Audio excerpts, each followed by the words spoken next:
So for everyone who has joined, thank you. And I'm going to be running a series where I delve into my book, Fashion Stylist, 7 Proven Steps to Build a Banging Portfolio, a Powerful Network, and Make Shit Happen. And I'm going to invite wonderful people from the fashion and creative industry to join me and discuss some topics in the book, but expand on them a lot further. And who better to kick off this series with than Alex Hopkins, who is the editor of my book. So Alex is a magazine editor and book editor. He's been the editor of Beige magazine. He's worked for various lifestyle magazines, The Guardian. He's also been a former judge on the Polari Book Prize. And he's crafted a career of interviewing global icons, which we are going to touch on a little bit later, some of the very famous people that Alex has interviewed. But first, I wanted to kick off close to home, talking about my book. And when I sent my first draft to you, Alex, you read it and you were adamant that because my messaging was all about teaching stylists how to find their, their own authenticity and their own style and really carve out their own career on their own terms, that I had to write the book exactly as how I spoke. And that was the promise you made me. You made me promise this, that I would only write exactly how I speak. And it was really liberating, actually, and gave me a lot of confidence. But I know this is something when you're working with also journalists at your magazine, but also you do a lot of work with writers, people who are writing books. You really encourage people to delve into their own personal story and have their own authentic voice. So I wanted to kick off with this. Can you tell us why it's important to find your own voice, both as an author or a creative in general? I mean, the obvious answer, Kristine, is that, if and it's the truth, it's the obvious answer is because if you don't, you're going to sound like everyone else, and you're going to be mediocre. And I'm not going to go on about AI because it doesn't warrant our time. But this is all I'm going to say. This is what, the world we're living in now, where everything is put together and you're given the absolute average of what everyone else has said going back 20, 30 years or whatever you have on the internet, which is not going to make you stand out. It's not going to illuminate what you've done. It's not doing justice to your life experience, to the way you think about the world and all of those things. And that's, I think, I've been thinking about this idea of authenticity because I think the word authenticity, being authentic, it's been around forever and it's often overused and people use it a lot, but I don't think they necessarily think about why they're using it or what it means. And I think, to me, particularly in the world we're living in now and trying to navigate as creative people and survive, it's about a sort of a question of respect. I think it's about respecting yourself and your own experience and what you can bring to the world and can bring to a book or whatever art you're working in, and also respecting the people, your audience, or your readers, or the people who are going to buy your art or watch the films you're making or listen to the music you're crafting. It's about crafting something, not churning something out, and having respect and trust that what you have to say is unique and special, and also respecting the people, when you unleash yourself on the world, it's having the respect for them to say, well, this is what you deserve. You deserve work of the highest quality, whatever medium you're working in. Yeah, I mean, I think that could be said for people who are musicians, DJs, artists, stylists, fashion designers. It's so universal. Okay, so I am dying to get into the global icons that you have interviewed, because as I say, you've made a career of just interviewing huge people around the world. And the 3 that jumped out to me that have a link with fashion is Joan Collins, Amanda Lepore, and Rankin. So I would love to ask you some questions about interviewing those 3. Well, for anyone who, I'm going to just talk about who these three people are. For anyone who's watching who maybe doesn't know, Joan Collins, you absolutely need to check her out, particularly if you love 80s fashion. She defined 80s fashion in the role of Alexis Colby in Dynasty. She's a Golden Globe winner, and she's just an all-around icon. I mean, I met her in Knightsbridge in her 70s, and like, she's just incredible. You know, she's doing a full look at every moment of the day. So if anyone loves a style icon, make sure you check out Joan. So when you have to give someone like Joan Collins a call, That what was is that surreal. Yeah, like? that was absolutely surreal. This interview was for Time Out magazine, and it was a few years ago, and she was doing a show in London. Usually when you're interviewing celebrities, you'll know yourself, Kristine, it's pegged to something they're doing. So she was doing a one-woman show, something at the Arts Theatre in Leicester Square, I think it was.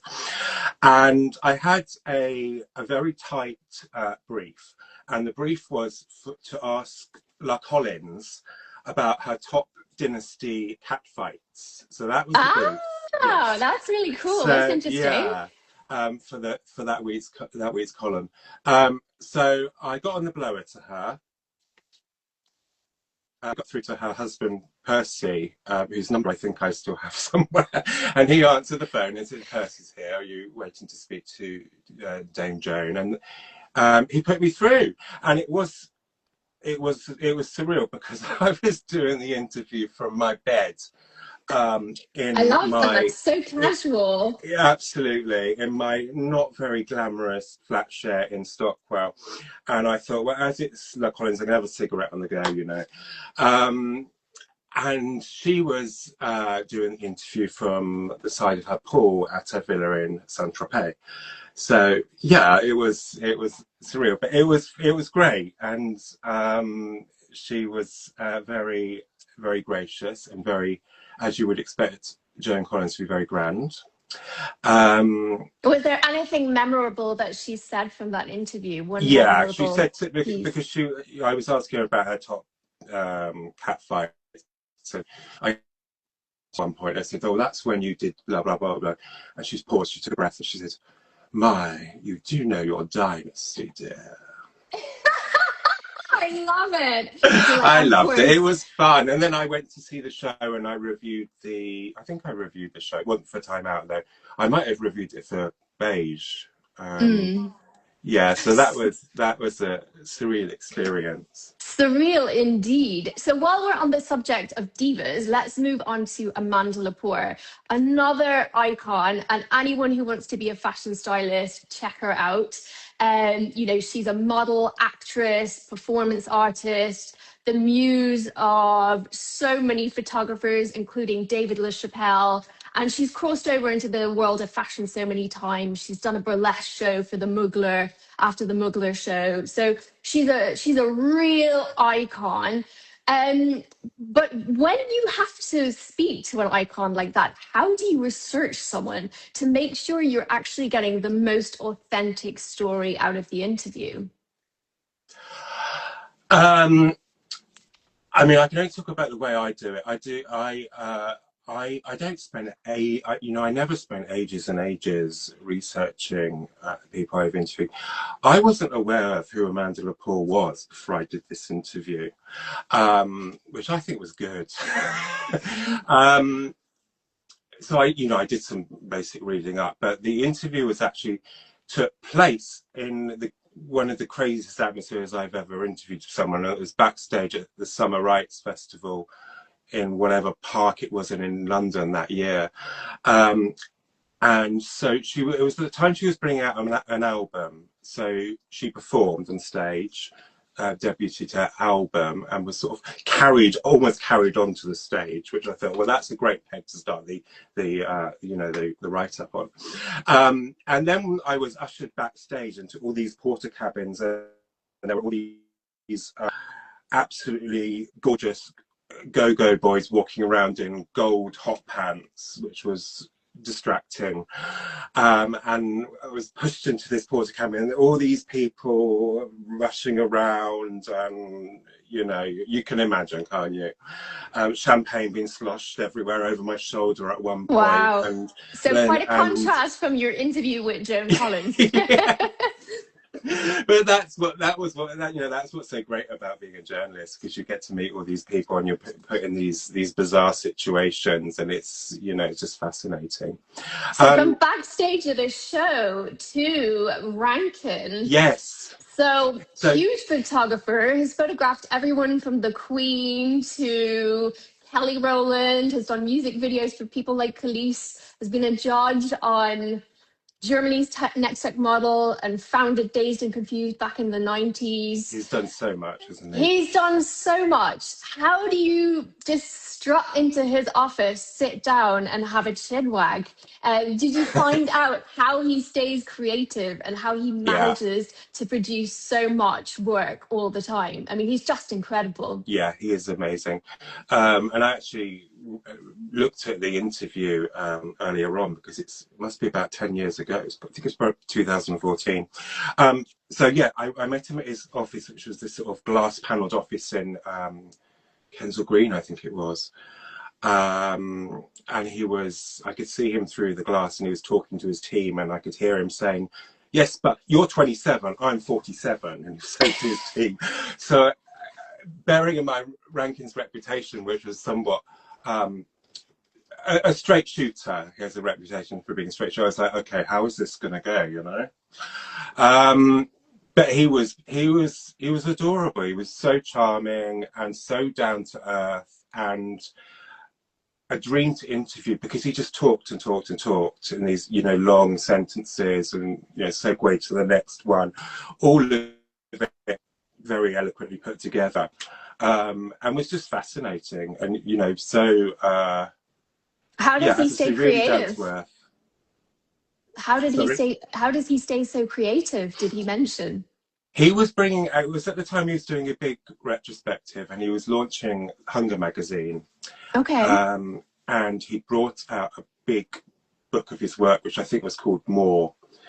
And yeah, I mean, I asked him that question, and he's just said he's endless, and all of culture, you know, not just taking from photography, from film, from, you know, TV, from books, from everywhere, and moving, you know, always moving on to something else. And his style, he described his style as being very instinctive. Mm-hmm. And he actually compared himself with David LaChapelle, and said that they worked in very different ways. He said other things as well, but I'm not gonna. You have to read the interview. I'll have to read the interview.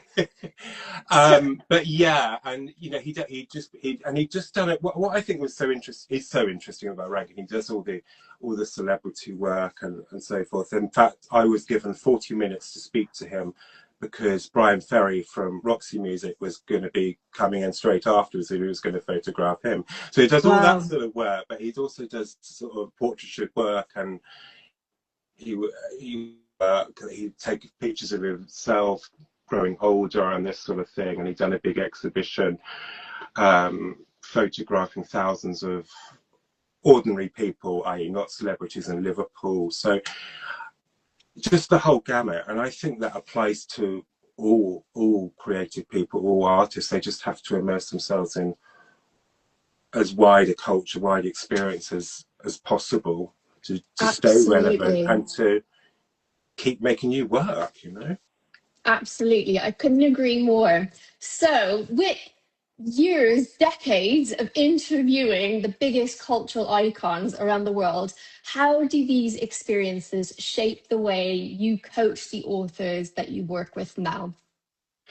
It's all about relationships, and actually, you know, going back to Rankin, that sort of instinctive response to a person and getting to know them. And, you know, you can't force your vision of what a book should be on the person you're working with. It's all about their voice. And so I work with people, as I work with you, talking, you know, initially talking about what your vision is from the book. So we'd start off looking at that, and also really sort of mining into your life experience, because that's how your voice comes out. So it's very much about building that relationship. And I don't, you know, I only work with certain types of people who they get me, creative people. You know, I'm not going to work for the CEO of Barclays Bank, you know. I couldn't imagine that collaboration. We're just not going to vibe, you know. So that's very, very important. And it's a long-term relationship, because so much about being an editor is about trust. I know from my own experience of my own writing, handing your book over to an editor is a really scary experience, and it makes you feel understandably really, really vulnerable. So it has to be that trust and that relationship. Right. Well, I had 100% trust in you, so. Well, you're a dream to work with. It was such You're a joy. dream to work with too. We need to write another one. We can do that. We can do that. So, if someone in the essence and the energy of making shit happen, if someone wants to write for a magazine or write a book, what is the first step that they could take right now to just move the needle forward? Well, firstly, just start writing. Just write anything, you know, write down your ideas and just start writing anything, because you've got to get over that. Don't pay too much attention to the market. You need to write what you want to write. Obviously, you're writing within a genre. So you were writing, I guess what you call a genre sort of thought leadership, although it became memoir, and that's what makes it so unique and special. But so you need to know the basics about the genre you're writing in, but you're not, you don't go out there and think, right, I'm going to write this book to fit in with this genre because this is going to sell, because this is the market, because you can't predict the market. And if you do that, you're not creating something unique, special, something that speaks of yourself and your experience. So that is really important, and it's understanding that, you know, writing is an art and publishing is a business, and when you're writing, you need to be focusing on the art. Yeah, you obviously your intention is to sell a book, etc. So you need to keep an eye on that. But if you're writing just for the market, you're not going to be saying what you really need to say. So you have to think very carefully about what you want to say in your gut, and how you want to say it. And again, it comes back to it all comes back to the authenticity and the storytelling and your own personal voice. It does. And also understand that it's a process. It's a long process, writing a book. As we know, you know, if you're crafting something, not just typing, but crafting something, it's back and forth and back and forth. And I think that's where an editor comes in. Someone you trust, someone you collaborate with, because you create all types of creativity to be that two-way conversation, and just thinking really carefully, really deeply about the work. And yeah. So, but my advice is, you know, just start writing it. Just do it. Just do it. That's my really advice. hard. We're on really the same hard. page. I mean, just do it's it. Sort of a cliche, the blank page. But you know, I started writing something new today, and it is sort of the tyranny of the blank page. You put it off forever and ever, and then you just sit down and you have a big coffee, and you're just like, oh fuck it, I'm just gonna write something. That's it. You gotta get it out. Just do it. Nothing comes from nothing. You. Absolutely. Exactly. Yeah. Fantastic. Well, it's been so great talking to you, Alex. My pleasure. I know you have just set up a new Instagram account for your book coaching, and you're going to be posting loads of help and tips and videos for anyone who's interested in writing a book. So where can people find you on this new Instagram account? So what is the account? Is it Alex Hopkins Editor? Alex Hopkins Editor. I can see it at the top of the screen. That's the one, yeah, because I have a personal one as well, which is sort of pictures of books or pictures of me at the gym being a... So, yeah, but there's a lot of... Yeah, don't follow that one. Follow Alex Hopkins Editor. You can follow either, but I'll be posting the editorial writing stuff to to the Alex Hopkins editor, and I've got a website which is alexhopkins.com, I think it is. So yeah, I'm not going to think of a special name, just use my name. Use your name. But yeah. Honestly, it was so amazing working with you on my book. I couldn't have found a better editor.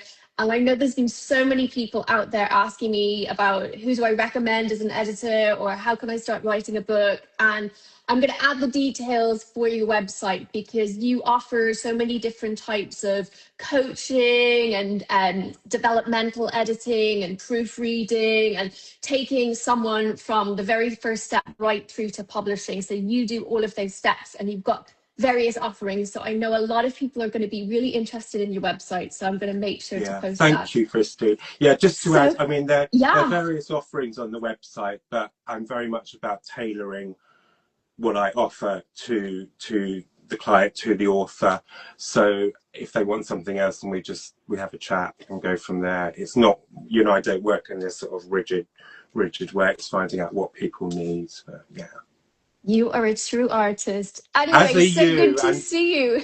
Well done. I'm so thank you. So pleased. I knew it was going to be a huge success. I knew it. So well done you. Thank you. Speak soon. Speak to you soon. Bye. Bye.